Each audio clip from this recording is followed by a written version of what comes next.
नमस्कार दोस्तों, आपका स्वागत है आपके अपने YouTube channel study online points SOP पर। फ्रेंड्स, आज की इस क्लास में हम लोग देखने वाले हैं वैदिक सभ्यता। वैदिक सभ्यता के टॉप एमसीक्यूज इस क्लास में हम लोग देखने वाले हैं। वैदिक सभ्यता की यह क्लास 2 है। इससे पहले हम लोग क्लास 1 देख चुके हैं। भारत के इतिहास के वैदिक सभ्यता के टॉपिक से जिस भी एग्जाम में क्वेश्चन पूछे जाते हैं, उन सभी एग्जामों के लिए यह क्लास बहुत ही ज़्यादा महत्वपूर्ण है। इन क्लासों से बाहर एक भी क्वेश्चन नहीं आने वाला है, तो आप लोग इन सभी क्वेश्चनों को तैयार कर लो। आज यह क्लास 2 है। आज का पहला क्वेश्चन आ रहा है स्क्रीन पर। पहला क्वेश्चन है, ऋग वैदिक आर्यों का मुख्य व्यवसाय क्या था? कृषि, पशुपालन, व्यापार या उद्योग? तो ऋग वैदिक आर्यों का मुख्य व्यवसाय जो था वो पशुपालन था। क्या था? पशुपालन था। अगला क्वेश्चन है, उत्तर वैदिक काल में आर्यों के जीवन का मुख्य आधार क्या बन गया था? तो उत्तर वैदिक काल में आर्यों के जीवन का मुख्य आधार जो है कृषि बन गई थी। क्या बन गई थी? कृषि बन गई थी।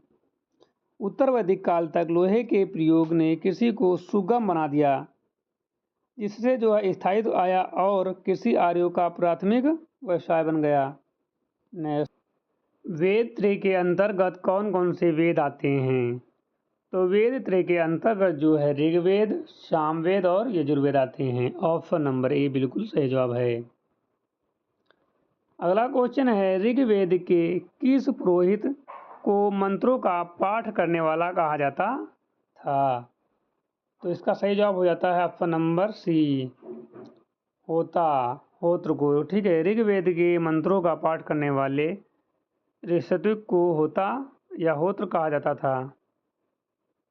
अगला क्वेश्चन, सामवेद के मंत्रों का गान करने वाले पुरोहित को क्या कहा जाता था? तो सामवेद के मंत्रों का गान करने वाले पुरोहितों को जो है उद्गाता कहा जाता था। यजुर्वेद के मंत्रों का उच्चारण एवं यज्ञ संपन्न कराने वाले पुरोहितों को क्या कहते थे? तो इसका सही जवाब हो जाता है अध्वर्यु कहते थे। क्या कहते थे? अध्वर्यु।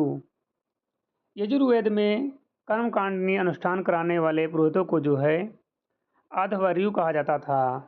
नेक्स्ट, अथर्व वेद के निरीक्षण एवं संपूर्ण यज्ञ व्यवस्था का निरीक्षण करने वाले पुरोहितों को क्या कहा जाता था? ब्रह्मा, ऑप्शन बी हैं अधर्यु, ऑप्शन सी है होता, ऑप्शन डी उद्गाता। तो सही जवाब हो जाता है ब्रह्मा।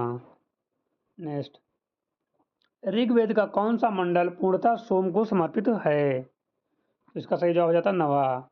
ऋग्वेद का नवा मंडल केवल सोमदेव और सोम रस के वर्णन को समर्पित है। नेक्स्ट, सप्त सैंधव प्रदेश के अंतर्गत कौन सी 7 नदियाँ आती थी? तो इसका सही जवाब हो जाता है option number A, Sindhu, Jhelum, Chenab, Ravi, Vyas, Sutlej और सरस्वती। नेक्स्ट, ऋग वैदिक काल में विश्व के प्रमुख को क्या कहा जाता था? तो ऋग वैदिक काल में जो है विश्व के प्रमुख को जो है विस्पति कहा जाता था। नेक्स्ट, ऋग वैदिक काल में कई विष मिलाकर क्या बनते थे या बनाते थे? तो सही जवाब हो जाता है जन बनाते थे। नेक्स्ट, ऋग्वेद में जन शब्द का उल्लेख कितनी बार हुआ है? तो इसका सही जवाब हो जाता है 275 बार। गोत्र शब्द का सर्वप्रथम उल्लेख कहाँ मिलता है? तो गोत्र शब्द का सर्वप्रथम उल्लेख जो है ऋग्वेद में मिलता है। गोत्र शब्द का प्रथम उल्लेख ऋग्वेद मिलता है, जहाँ इसका मूल अर्थ वह स्थान जहाँ पूरे कुल का गोधन मवेशी रखा जाता था। नेक्स्ट, संस्थागत रूप में गोत्र प्रथा का जन्म किस काल में हुआ? ऋग वैदिक काल में, उत्तर वैदिक काल में, मौर्य काल में या गुप्त काल में? तो सही जवाब हो जाता है उत्तर वैदिक काल में। उपनिषदों का मुख्य प्रतिपाद्य विषय क्या है? धर्म, दर्शन, कानून, सामाजिक व्यवस्था। सही जवाब हो जाता है दर्शन। यम और नचिकेता का प्रसिद्ध संवाद किस उपनिषद में मिलता है?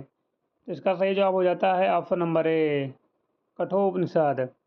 कठोपनिषद में बालक, नचिकेता और मृत्यु के देवता यम के बीच आत्मा और अमरता से संबंधित गुण दार्शनिक बातचीत जो है दर्ज है। नेक्स्ट, चारों आश्रम यानी कि ब्रह्मचर्य, गृहस्थ, वानप्रस्थ और संन्यास का पहला स्पष्ट उल्लेख किस उपनिषद में मिलता है? तो इसका सही जवाब हो जाता है जाबालो उपनिषद में। केवल प्रथम 3 आश्रमों का उल्लेख किस प्राचीन उपनिषद में मिलता है? तो ये जो मिलता है छंदोग्य उपनिषद में। ठीक है, छंदोग्य उपनिषद में मिलता है। सबसे बड़ा उपनिषद कौन सा माना जाता है? तो सबसे बड़ा उपनिषद जो है बृहदारण्यक उपनिषद माना जाता है। सबसे छोटा उपनिषद कौन सा है? तो सबसे छोटा उपनिषद जो है मांडुक्य उपनिषद है।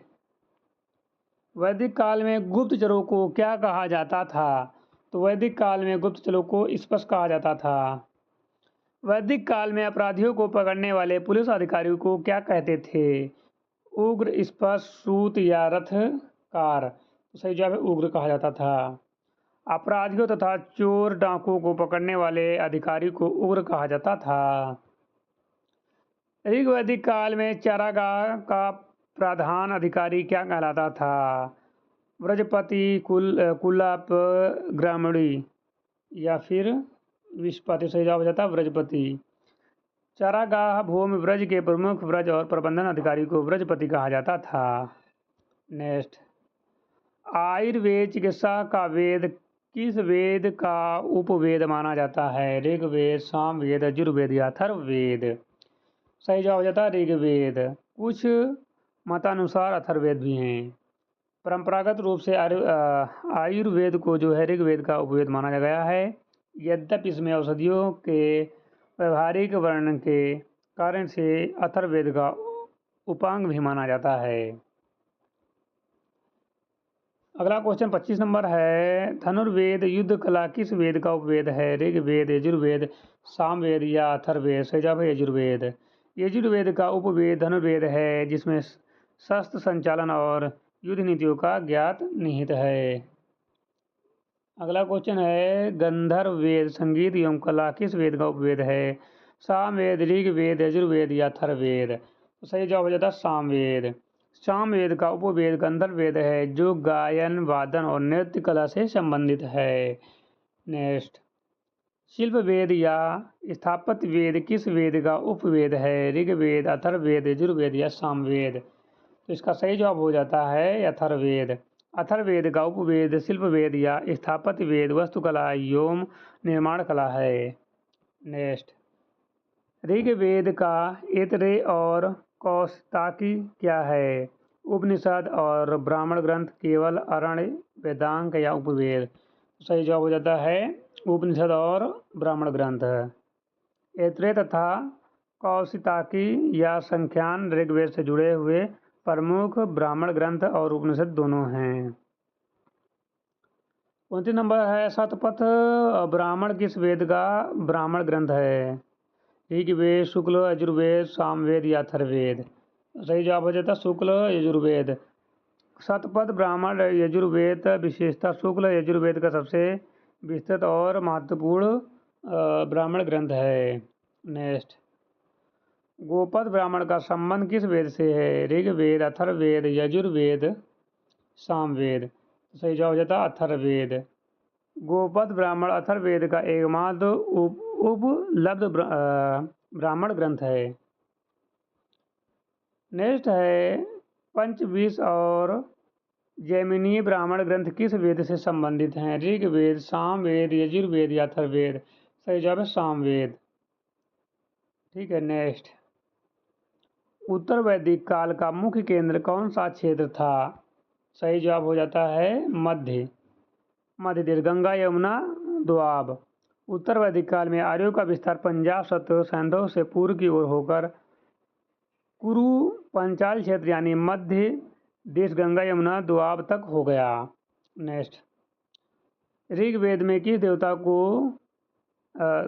को जो है ऋतस्य गोपा यानी प्राकृतिक नियमों का संरक्षक कहा गया? सही जवाब हो जाता है वरुण को। ऋग वैदिक काल में उषा किसकी देवी थी? संध्या, भोर, प्रभात की, युद्ध की या मृत्यु की? तो भोर प्रभात की। उषा प्रातःकाल भोर की देवी मानी जाती थी, जो अंधकार मिटाकर नए दिन का आगमन कराती थी। नेक्स्ट, ऋग वैदिक काल में पशुओं के देवता कौन थे, जो उत्तर वैदिक काल में शूद्रों के देवता बन गए? पूषण, रुद्र, विष्णु या मरु? तो सही जवाब हो जाता है पूषण। ऋग वैदिक काल में पूषण पशु व रास्तों के रक्षक देवता थे। उत्तर वैदिक काल में इन्हें वर्ण व्यवस्था के तहत शूद्रों का देवता माना जाने लगा। ऋग वैदिक काल में आंधी तूफान के देवता कौन थे? तो इसका सही जवाब हो जाता है मरुत। वैदिक देवमंडल में मरुत को तूफान, चक्रवात, आंधी का देवता माना गया। नेक्स्ट, वर्षा एवं बादल के देवता कौन थे? तो वर्षा एवं बादल के देवता जो थे वो थे पर्जन्य। पर्जन्य को वर्षा, बिजली और बादलों के देवता के रूप में पूजा जाता था। नेक्स्ट, 38 नंबर है बोगाज कोई शिलालेख 1400 ईसा पूर्व एशिया माइनर तुर्की में किन वैदिक देवताओं का उल्लेख है? सही जवाब हो जाता है इंद्र, वरुण, मित्र और नासत्य। नेक्स्ट, उत्तर वैदिक काल में सबसे प्रिय और सर्वोच्च स्थान किस देवता को प्राप्त हुआ? सही जवाब हो जाता है प्रजापति ब्राह्मण को, ब्रह्मा को। ऋग वैदिक काल के प्रमुख देवता इंद्र का स्थान वैदिक काल में प्रजापति सृजन के देवता ने लिया। उत्तर वैदिक काल में संन्यास और संहारक के रूप में किस देवता की महत्ता बढ़ी? सही जवाब हो जाता है शिव और विष्णु। ऋग वैदिक समाज किस प्रकार का था? तो ऋग वैदिक समाज जो है वो पितृसत्तात्मक था। वैदिक काल में नियुग प्रथा क्या थी? सही जवाब हो जाता है पति की मृत्यु के बाद निसंतान विधवा द्वारा पुत्र प्राप्ति हेतु देवर के साथ संबंध बनाना। नेक्स्ट, वैदिक काल में विदुषी महिलाओं लोपामुद्रा, घोषा, शीघ्रता, अपाला का संबंध किस काल से है? सही जवाब है ऋग वैदिक काल से। प्रसिद्ध सशास्त्र करने वाली विद्वान स्त्री गागी और मैत्री किस काल की थी? सही जवाब हो जाता है उत्तर वैदिक काल की। ऋग्वेद में सूक्तों की संख्या 1028 है। इनमें मूल सूक्त और बाल खिल सूक्त कितने हैं? सही जवाब हो जाता है 1017 मूल प्लस 11 बाल खिल। वेदांगों में व्याकरण की सबसे प्रसिद्ध रचना कौन सी है? सही जवाब हो जाता है अष्टाध्यायी। निरुक्त वेदांग के रचयिता कौन हैं? तो सही जवाब हो जाता है महर्षि यास्क। छंद वेदांग के प्रतिपादक कौन माने जाते हैं? तो सही जवाब हो जाता है पिंगल मुनि। ज्योतिष वेदांग के सबसे प्राचीन ग्रंथ वेदांग ज्योतिष के रचनाकार कौन हैं? तो सही जवाब हो जाता है लगन मुनि। वैदिक काल में माप की इकाई कृष्ण या रतिका का प्रयोग किसके लिए होता था? सही जवाब हो जाता है तौल वजन की इकाई के लिए। तो आज की क्लास को यहाँ पर समाप्त करते हैं। आपको क्लास अच्छी लगी तो लाइक कर देना, चैनल पर नया सब्सक्राइब कर लेना, बेल आइकन को प्रेस कर लेना ताकि आने वाली वीडियो का नोटिफिकेशन सबसे पहले आप लोगों को मिल सके। मिलते हैं नई क्लास के साथ, तब तक के लिए जय हिंद।